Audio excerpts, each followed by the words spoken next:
In this video, I'm going to be doing a comparison between the Niner RLT9 aluminum versus the steel.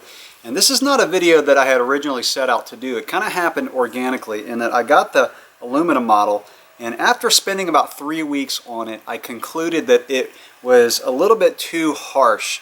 In other words, it didn't have the vertical compliance that I needed. It's plenty stiff laterally, it's very responsive, it's a very light bike, but since I have a cyclocross race bike that's carbon, I don't need a bike that's all that fast. Comfort is the priority for me.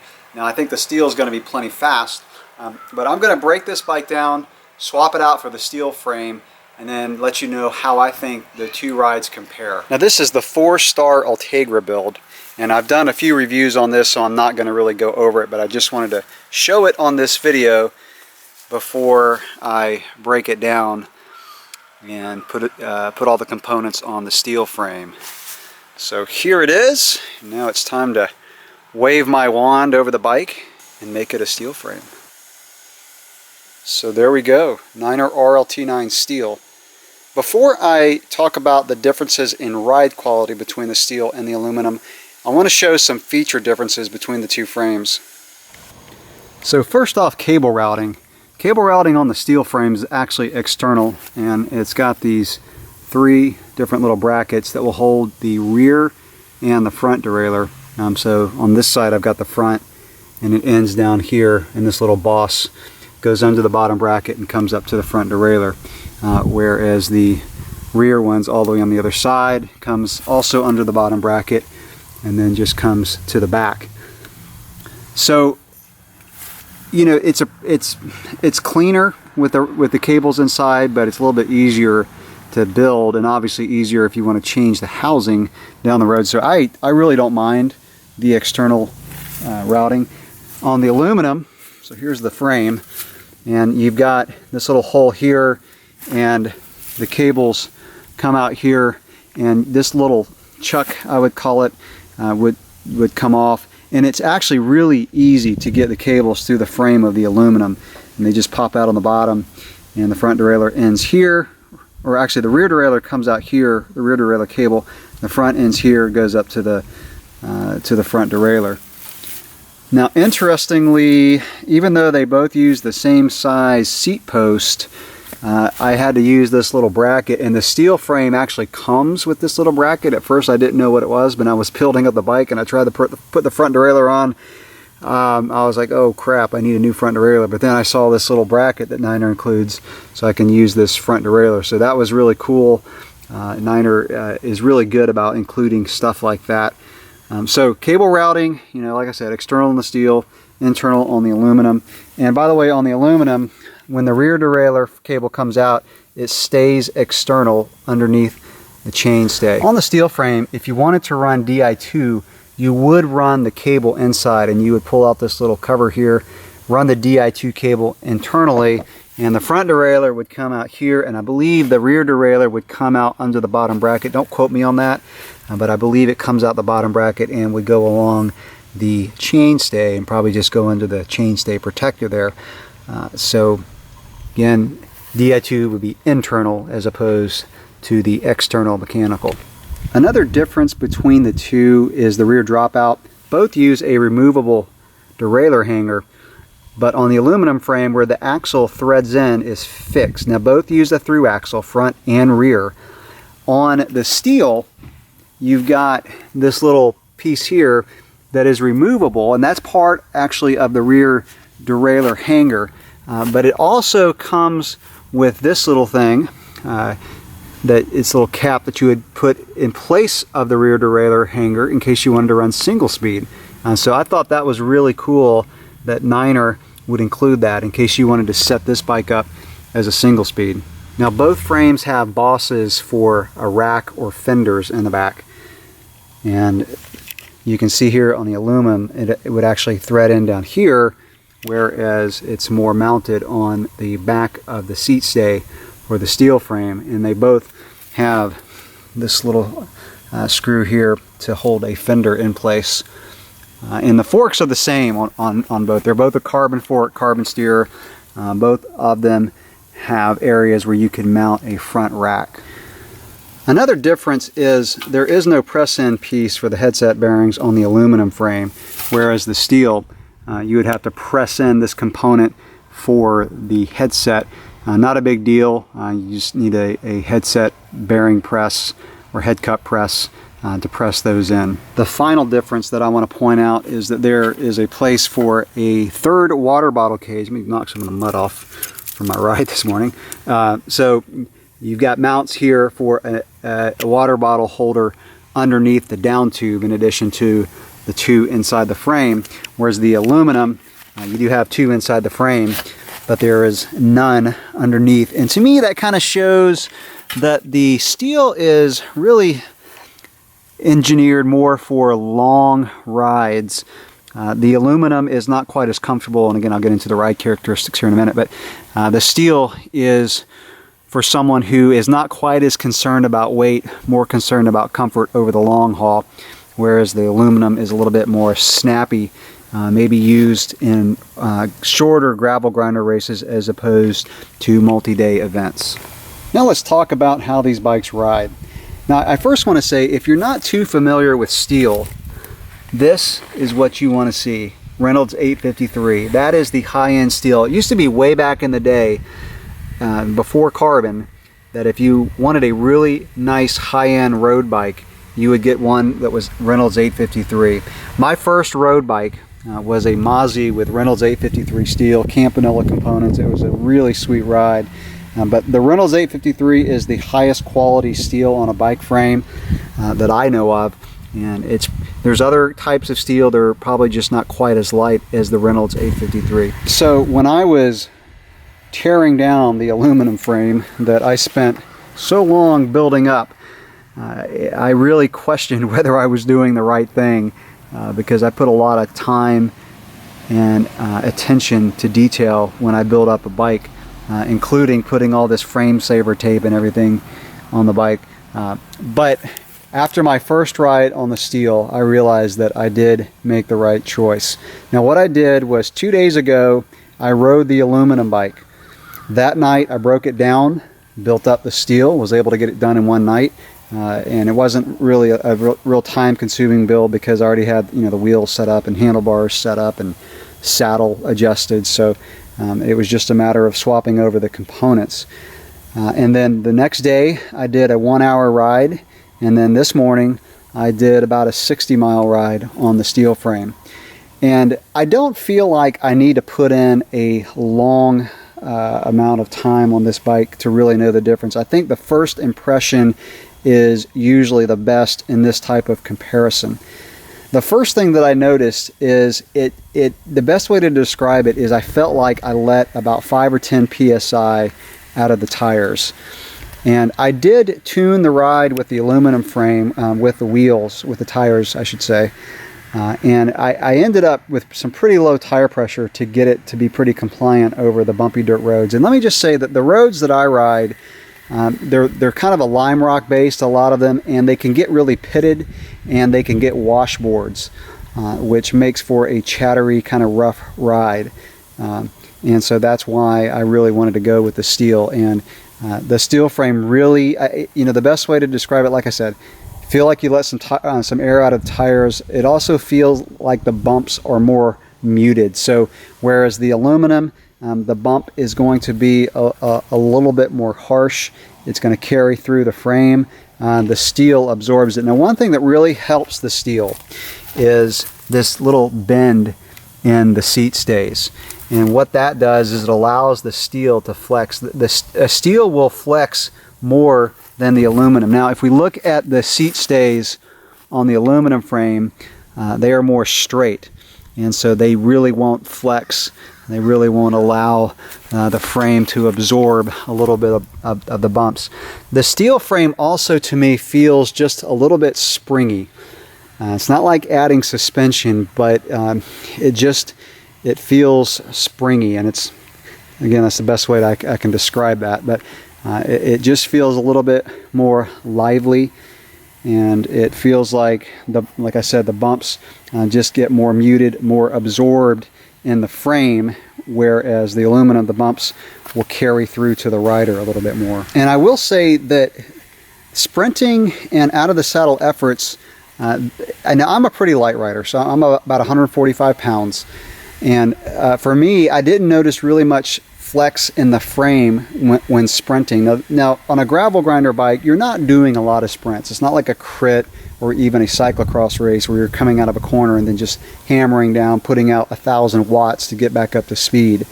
That's not the type of riding that a gravel grinder is for. So even still, I didn't feel like the frame flexed that much. And getting out of the saddle and climbing, it will flex a little bit, but to me, it doesn't feel like it hinders your speed at all, again, when sprinting or climbing. And the steel frame is actually a very fast bike. The first ride that I did a Strava segment, and I actually got the King of the Mountain on that one. It took about 6 minutes and 19 seconds. I was about 13 seconds faster than my best time on that section. And obviously there's the new bike motivation, but also because the bike is just so smooth, and that did have a pretty good amount of sand and some choppy sections on the road. It was all lime rock. But the bike stays so smooth that you can really just stay in the saddle and crank really hard. So I don't feel like the steel frame really slows me down on flatter roads. Now, I think that the heavier you are, the more flex you're going to feel in a frame. So you're going to have to take that into consideration when you're thinking about whether to get a steel or aluminum. Also, the more climbing that you do, maybe the more advantage that the aluminum frame is going to have for two reasons. One is it's lighter. And actually, since I'm speaking of weight, let me show a little video that I shot when I was building up the bike that shows the weight differences between the two. All right, I wanted to get a weight of the frames, and I'm weighing the frames with the fork installed. So it's got the headset and a little cap on the top, seat post collar, and the derailleur hanger with the bottom bracket removed and the press end cups removed. And so the RLT aluminum comes in at 5.14 pounds. And here's the RLT steel frame. Again, derailleur hanger, no bottom bracket, fork installed with the cap, seat post collar. So everything's the same. And that's 6.66. Ooh, that's not a good number. So 6.66 pounds, about 1.5 pounds heavier for the steel over the aluminum. So like I said a minute ago, the aluminum frame may climb better because it is 1.5 pounds lighter than the steel frame. So on a long climb, that's going to make more of a difference. And also it's stiff, so when you're out of the saddle cranking real hard, the energy transfer is going to carry through the frame a little bit better to the wheels. Now, like I said a few minutes ago, I didn't find it that much of a difference in the steel frame, but if you're heavier, then the steel frame is going to flex a little bit more. While I'm doing a comparison between steel and the aluminum, let me also make a comparison to carbon. I think the steel frame feels more comfortable and more compliant than even my carbon frame. Now, like I said in one of my earlier videos when I was reviewing the Niner RLT, the advantage of carbon is that you kind of get the best of both worlds. So with steel, the main drawback to me is the weight. So it's 1.5 pounds heavier than the aluminum. The flex is a little bit of a drawback. It doesn't make that much of a difference to me. So you've got to pick between a bike that's lighter and stiffer or one that's more comfortable. With carbon, you kind of get the best of both worlds, and if the carbon is built right, it can have some vertical compliance and be comfortable, but yet still be very light and very stiff when you climb or sprint on it. So that being said, I do feel like the steel is a more comfortable ride than my carbon bike, which is a Giant TCX, and I've also owned a Niner BSB9 RDO, also a good bike, built very well. And carbon is more comfortable than aluminum over dirt roads, but it's more expensive, is probably the main drawback with a carbon. I want to throw in one comment here about aluminum, and that is that aluminum bikes today, and this bike is no exception, are not like the really harsh aluminum bikes of years ago. I owned a Cannondale road bike back in the 80s, and it was brutal to ride. It made even a smooth road feel rough.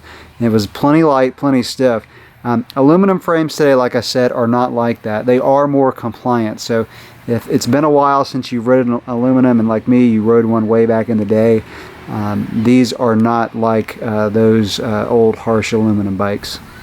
I want to finish up this video by talking about some things that may help you all decide which one you want to go with, whether it's a Niner or any other brand as far as frame material. First, I want to say that after going back on a steel bike, I think that steel is the most comfortable frame material made. Like I said a minute ago, that I think it's even more comfortable than a carbon bike. And I don't know why more companies don't make steel frames. Niner seems to be a company that's really focused on what riders want, and maybe not so focused on their bottom line as far as financial, in the fact that, you know, there may not be as high of a demand for steel, but riders who understand it will get it. And any of you guys out there who ride steel frames, you know exactly what I'm talking about. I mean, you just get it. And it's really cool to see a company like Niner just understand that and put out some steel frames. They also put out the Sur9, which is their steel mountain bike frame, which I've owned. I set that up as a single speed, and that's a great bike too. So again, like I said, I don't know why the big companies don't make steel frames, because, you know, if you did a blind test and you just put riders on bikes, I bet you about 40 to 50% of riders out there would say that the steel frame felt the best over rough roads. Now, I think that mountain biking and dirt road, cyclocross, whatever, is the best application for a steel frame. In a road bike, you know, you don't need a frame that's going to absorb bumps and chatter as much as a steel frame would, because the roads obviously aren't as rough, and weight is more of a concern on a road bike. But for mountain biking, gravel grinding, where comfort is pretty high up there on the list, even when talking about weight, I think those two applications are great for steel frames. Now, I can't sit here and give a general recommendation for aluminum versus steel as far as what I think is going to be right for everybody. For me, it's the steel. But it's more of a personal choice. I think as a whole, for most riders, for gravel grinding, I think the steel would be the way to go. The ride quality is just phenomenal, and you know, I think that for most riders, I'd recommend that. But it's going to depend on what you want in a bike, how much you weigh, the type of terrain that you ride, if it's very hilly, the duration of your events. So the shorter the duration, I think the more advantage the aluminum is going to have, because shorter durations are usually faster, and comfort isn't quite as high of a priority. So if comfort is your main priority, go with steel. Hands down, go with steel. It's a more comfortable ride. If lightweightness and speed is a priority to you, go with the aluminum. The aluminum is still a great bike, and I could have ridden that bike and been happy, but like I said in the beginning of the video, this is a bike I'm going to put a lot of miles on. In fact, the gravel grinder bike is probably, out of the 4 bikes that I own, I have my cyclocross bike, the gravel grinder, and 2 mountain bikes. The gravel grinder probably gets the most miles just because of the convenience. I don't have to drive to a trailhead, that kind of thing. You know, I put a lot of miles on the gravel grinder, and that's why, you know, I wanted it to be perfect, and that's why I went through this hassle of breaking the aluminum down and building up a steel bike.